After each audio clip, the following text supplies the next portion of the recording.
Hi, and welcome to my new series on phrasal verbs. Learn the ones that native speakers actually use every day. So today the phrasal verb is pick up. Literally, pick up means to take something with your hands. Can you pick up that pen for me? But it can also mean to collect someone.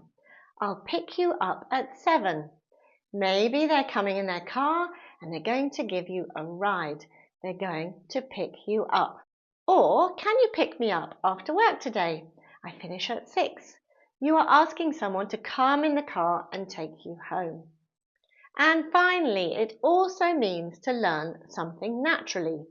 He picked up Spanish just by watching TV. Or, he picked up how to cook from watching his grandmother cook in the kitchen. Pick up is a phrasal verb you need, and you need to pick it up fast. Remember to like, share and subscribe. It really helps my channel. Thank you so much, and bye for now.